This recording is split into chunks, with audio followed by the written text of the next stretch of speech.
What is up, everyone, and welcome back to my channel, Scale of Freaks. One more time, this is Daniel Valencia. I will bring you a crazy build this time. This is an Opel Blitz in 1/24 by Revell, originally done by Italeri. Warning, this video is a little bit advanced, graphic and explicit content involving extreme modifying, cutting, adding, adapting, and other stuff. Viewer discretion is advised. Yep, not for the faint of heart. So originally, this is the model by Revell. Very simple. It's 1939, I believe, 1934 Opel Blitz, something like that, around those years. So I got this model, and it was missing a bunch of parts. I have always liked racing, as you know, so I got inspiration from the European semi-racing. This is a championship where, as you can see, they race a bunch of semis. They're pretty badass though, so this is where I got my inspiration to make this build. I will show you kind of like how the build started, and I will try to explain how I evolved since I only utilized the cabin, the chassis, engine, and transmission. I even borrowed decals from other kits. Well, most of the parts I actually borrowed from other kits. As you can see, it's a bunch of scrap plastic from all over the place, and this is how I built it. One more time, I apologize, there is no music on this video. I keep having issues with damn YouTube and their damn copyright shit, so I will be allowing you to play your favorite tune while you watch this video. Sorry if it's a little bit boring, but you know, I'm struggling with this crap with YouTube. Also, I started taking videos. You're gonna see, you know, some motion going on, but at the end it's gonna be mostly pictures. It's hard to do a bunch of detailing and keep track of, you know, recording every single step. So please bear with me. I will be explaining kind of like what I did, and try to keep you guys updated on what's going on. As you can see, I started modifying some parts, chassis, preparing the stuff, kind of like doing a basic layout of how I want the truck to look. I started cutting the hood, side fenders, and everything so I can display the engine. The engine, like I mentioned, I used only the block and the transmission, and all the accessories around it I actually made in my own scrap build or used some other parts from other kits to resemble what I'm trying to do. I used a quad turbo setup, and in some of these trucks at some point I saw a diesel engine with some kind of like internal supercharger. It was some weird setup with diesel injection, so I try to resemble this as well. My quad setup is fitting this compound boost system, which is fitting this internal supercharger where all the injection is. So, you know, superchargers, they're belt driven, so they're very good at low end torque, but once the engine begins to rev up, the turbos kick in. Diesels don't like to rev up that much, so this is why, you know, we kind of like did this setup to keep some good boost throughout the power band of the engine. Well, that's what I'm kind of like resembling on this model.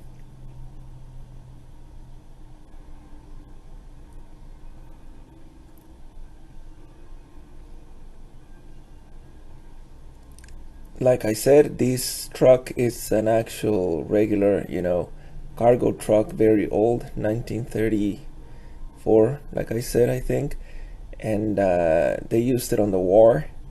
The Germans were using Opel Blitz all over the place, half tracks, single, you know, single axle, dual axles. They had all kinds of stuff as mules, and I'm completely converting this thing to a race truck. So as you can see, I'm adding a bunch of crap, lowering the truck, race tires. I actually used tires from a Formula 1 in 1/20th scale, the basic Tamiya setup. Most of the Tamiya Formula 1s bring these tire setup. They're a bit bigger, but because it's a 1/24th truck, they suit perfect for the size of this truck.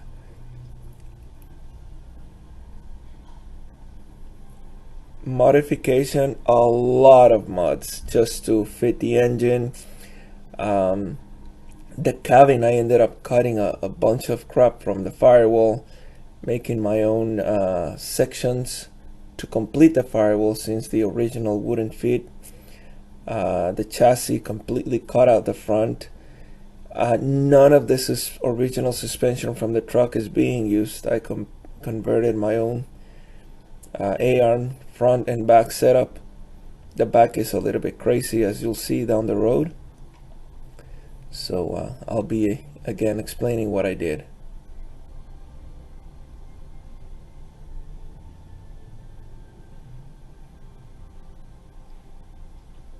Material I use for my heat shield on turbos and everything that's hot inside the engine.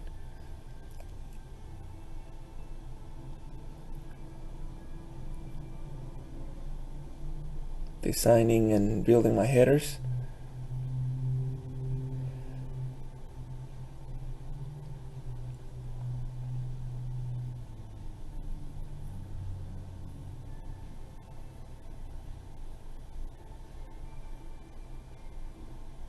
These guys will be wrapped in the heat shield as well.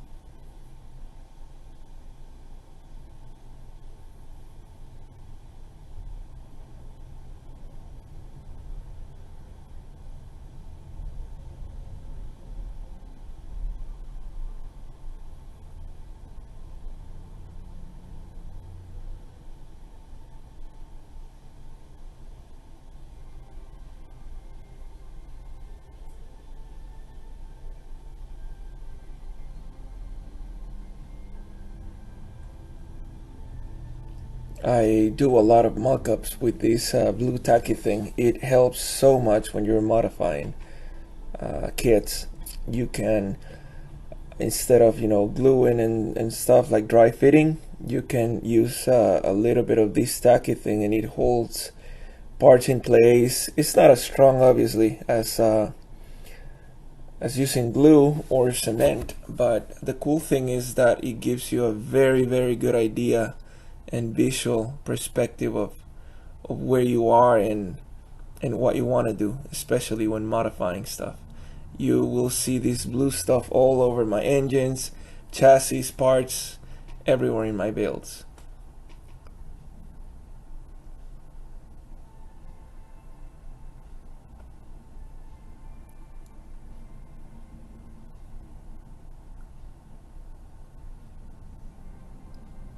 Adding a little bit more and more of accessories and connectors.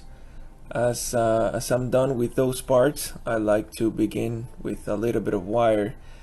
Remember that wiring and plumbing will be buried by more wiring and plumbing or even other parts.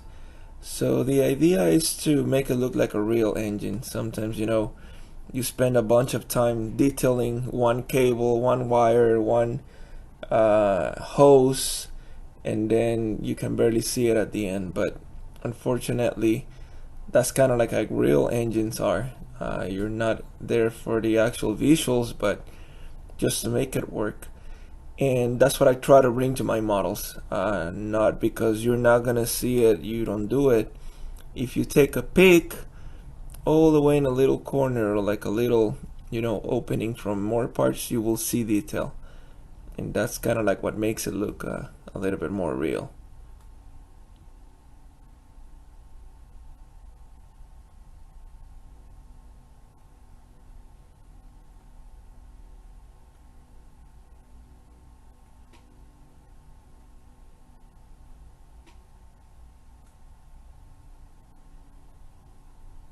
Here's the chassis coming together with the engine and a little bit of the front suspension setup. I didn't add springs and all that stuff, but you know, smaller shocks on the front and like long tension arms, or kind of like torsion bars, where they used to use on other type of like heavier cars or heavier vehicles. This is the front suspension that I ended up designing for this truck.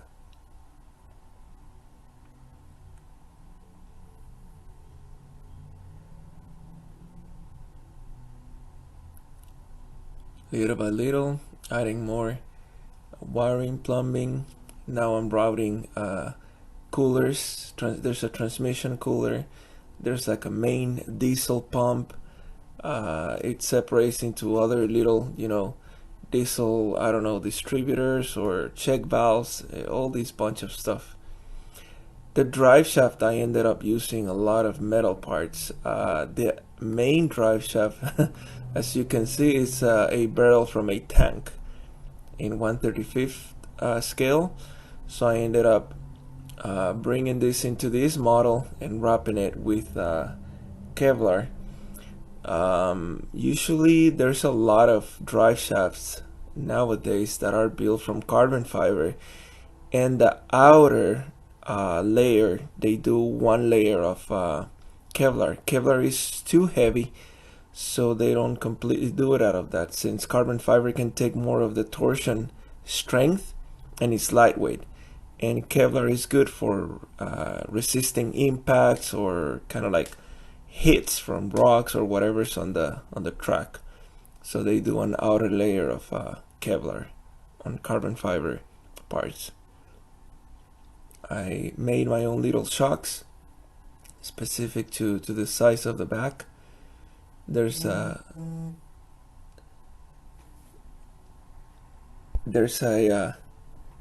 complicated setup on the back.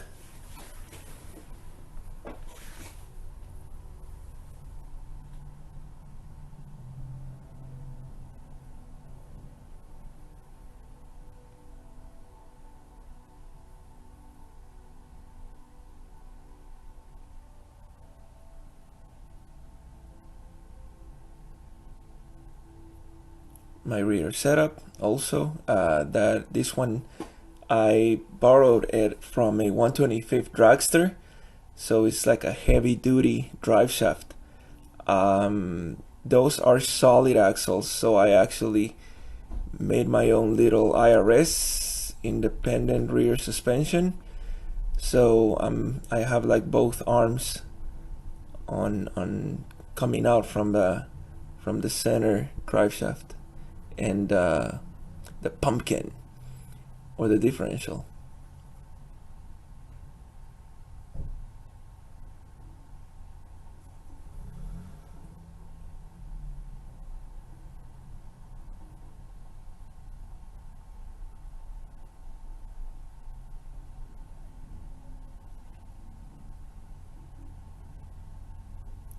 One more time, I do a bunch of layouts so I can see how the build is going. Sometimes you don't want to glue stuff until you're not sure it's at the right height you want it, if it's the correct length, or if it visually looks you know, not at the proportions you want it. So I'm usually laying it around, kind of like uh, using masking tape, whatever I can, just to kind of like get an idea of how the build is going, since you are completely scratch building and modifying so many parts.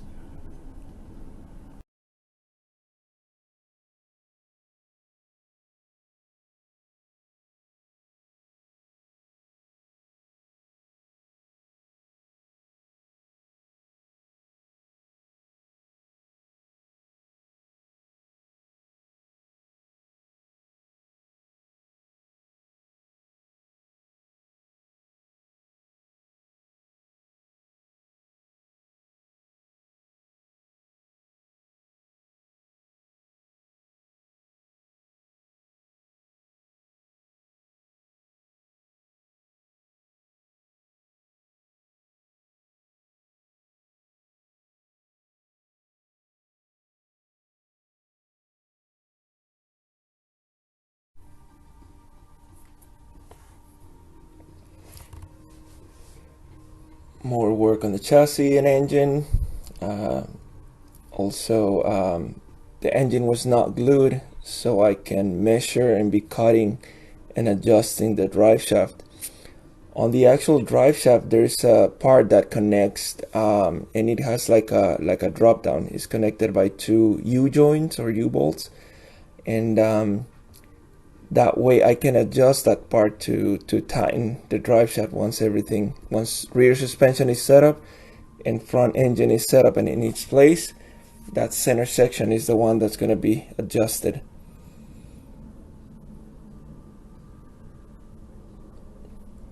Like I said, the tires are borrowed from a Formula One car in 1/20th by Tamiya. These are the typical tires for those kits.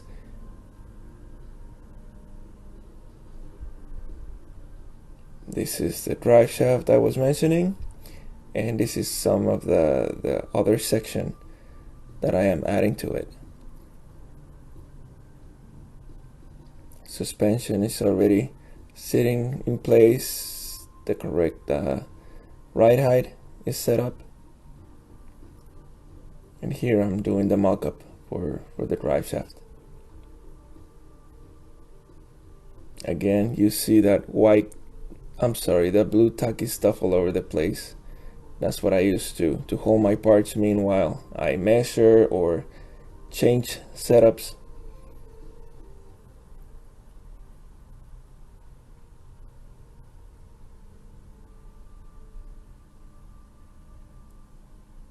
As I explained in the beginning of this video, this is really not for the faint of heart. It is very, very annoying sometimes to be disassembling the whole thing, putting it back together.